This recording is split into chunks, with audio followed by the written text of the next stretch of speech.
She humiliated the most powerful CEO in the country, threw a glass of water on him in front of the entire elite society, and disappeared without a trace.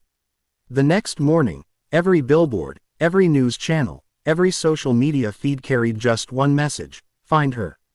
He wasn't seeking revenge. He was ready to spend millions to make her Mrs. CEO. But why? What secret did she carry? And why did she run like her life depended on it?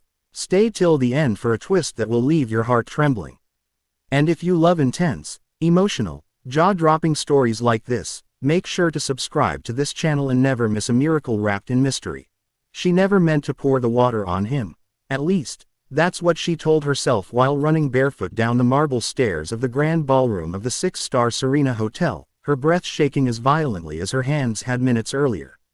The chandelier lights still burned in her eyes, the shocked gasps still echoed in her ears, and the cold splash that had soaked the most powerful man in the country replayed again and again like a curse she couldn't undo. One moment, she had been standing among servers in a borrowed uniform, invisible and small, and the next, she had looked up into the icy eyes of Zayaan Arham, the ruthless CEO of Arham Global Industries, and something inside her had shattered. The tray trembled, the crystal glass tipped, and the water cascaded over his tailored black suit while the room froze in horror.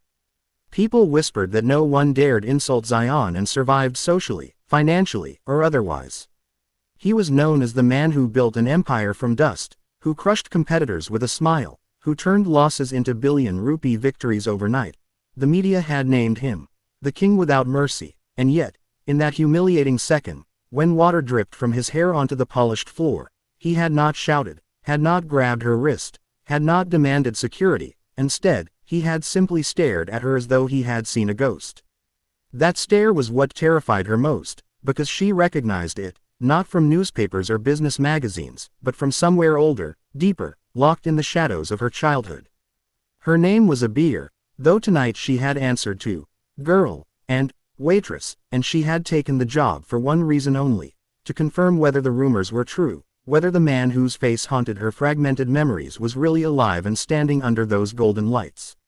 When she saw him up close, the scar above his right eyebrow, a faint crescent hidden beneath perfectly styled hair, confirmed everything, and panic exploded in her chest. She had promised herself she would walk away quietly after seeing him once, but fate had different plans, and now the city's most powerful CEO was standing soaked because of her. She fled through the service exit, ripping off her name tag, heart pounding as security alarms began to stir behind her, but no one chased her into the night. Instead, an even stranger storm erupted the next morning when every major news outlet, including Geo News, aired a shocking statement from Arham Global Industries, a reward of 50 million rupees for information leading to the identification of the mysterious girl who had attended the annual gala and left abruptly. The public assumed it was revenge. Memes flooded social media, calling her brave, foolish, suicidal. Analysts speculated that Zayaan wanted to protect his image. Rivals predicted he would destroy her to make an example. But inside his glass office overlooking the restless skyline of Karachi, Zayaan stared at paused CCTV footage of Abir's face, zoomed in so closely that pixels blurred her features, and whispered a name he had buried 20 years ago. 20 years earlier, a car had plunged off a rain-slick bridge on the outskirts of the city, flames devouring metal while a small boy with a crescent-shaped scar crawled out, half-conscious, screaming for the baby sister who had been strapped in the back seat. Rescuers had found only one child alive and declared the infant lost to the river's black current, and that night had carved silence into Zayaan's soul. He had grown up in foster homes and later clawed his way into business school on scholarships, transforming pain into ambition, promising himself he would never be powerless again. Yet he had never forgotten the tiny silver bracelet with a blue stone he had tied around his baby sister's wrist the day before the accident, joking that it was her royal crown. At the gala, when water spilled over him, he had glimpsed that exact bracelet on the waitress's wrist before it slipped beneath her sleeve, and his world had cracked open. Abir, meanwhile, hid in a cramped rented room in an old neighborhood, clutching that bracelet as though it were oxygen. She had grown up in an orphanage under a different name, told that she was found near a riverbank after a car accident, her past erased by flames and bureaucracy. She had no photographs, no documents, Only the bracelet and recurring nightmares of a boy shouting her name while rain swallowed everything.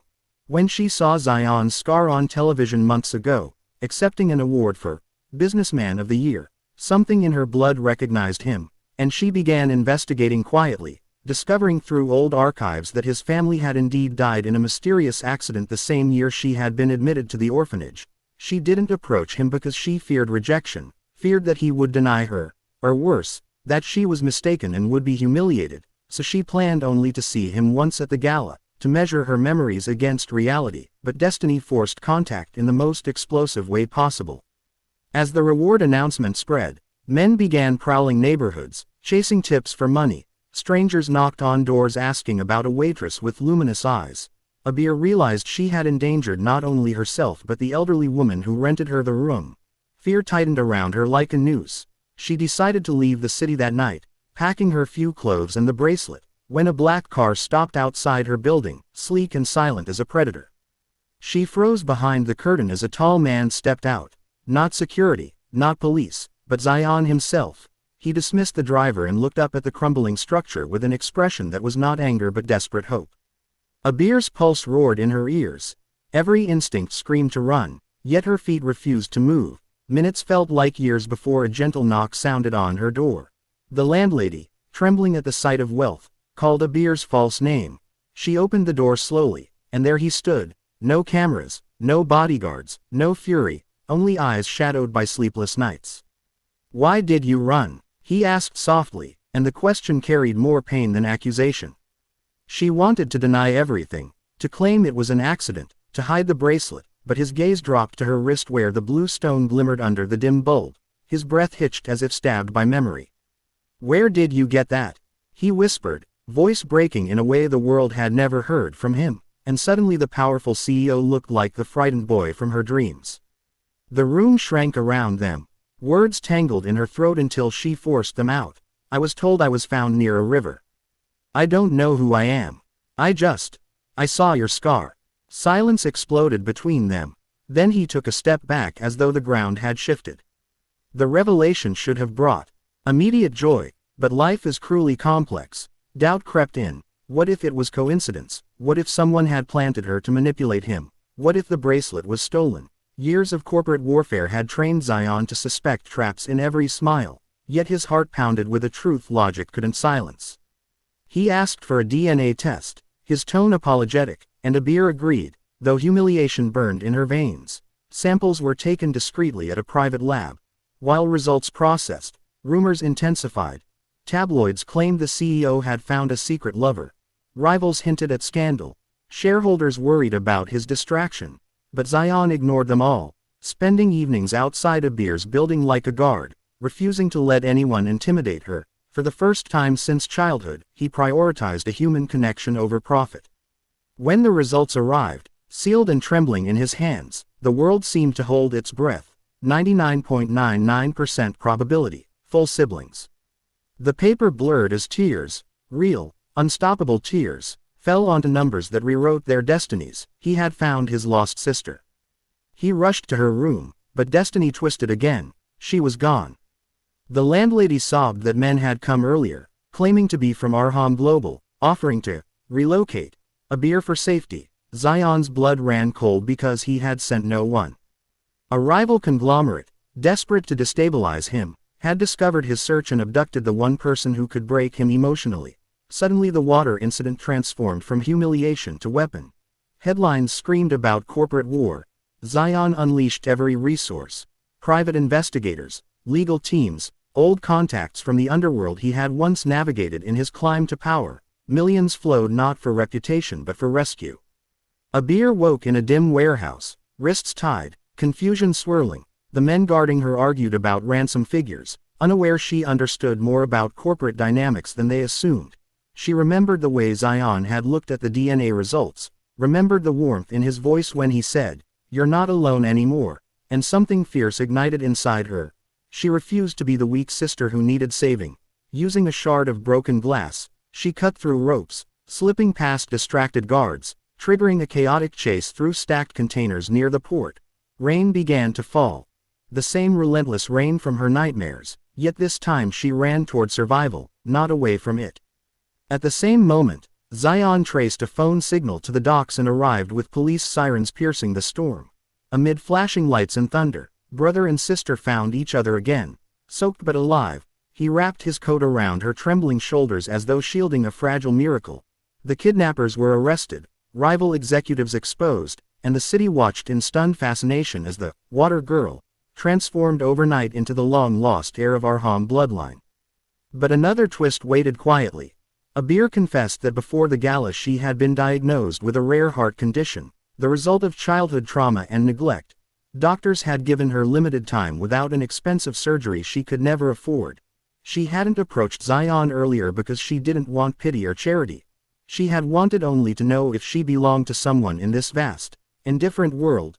Fury and grief collided inside Zayaan as he realized how close he had come to losing her twice. He arranged the best surgeons, flew in specialists from abroad, and for the first time used his wealth not to dominate markets but to save family. The surgery lasted 12 agonizing hours. He waited outside the operating theater not as CEO but as a brother whispering childhood promises into folded hands. When the doctor finally emerged with a tired smile announcing success, Zayaan collapsed in gratitude, understanding that power meant nothing without love. Months later, at another grand event in the same Serena ballroom where water once dripped like scandal, Zayaan took the stage with Abir beside him. Not as a hidden waitress but as a recognized Arham. Cameras flashed, but this time there was no humiliation, only awe. He announced a new foundation in her name to support abandoned children and provide medical care to those without hope. The audience rose in applause as Abir spoke about forgiveness, about how a moment of panic had led to reunion, about how sometimes miracles disguise themselves as disasters, and then Zayaan surprised everyone with words that trended across every platform. I searched for the girl who poured water on me because she washed away 20 years of darkness. She didn't come to destroy my pride, she came to restore my family. The city that once mocked her now celebrated her, yet in private, brother and sister would sometimes sit on the rooftop of Arham Tower, watching lights shimmer across Karachi, sharing fragmented memories of rain, bridges, and blue stones.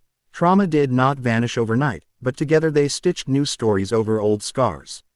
And whenever journalists asked Zayaan why he had thrown millions to find a girl who humiliated him, he would smile, a rare, genuine smile, and reply, because some losses are too heavy to carry alone, and some miracles are worth every fortune. Their journey proved that destiny can twist humiliation into healing, that power without compassion is empty, and that even in a city roaring with ambition, a single splash of water can awaken buried love.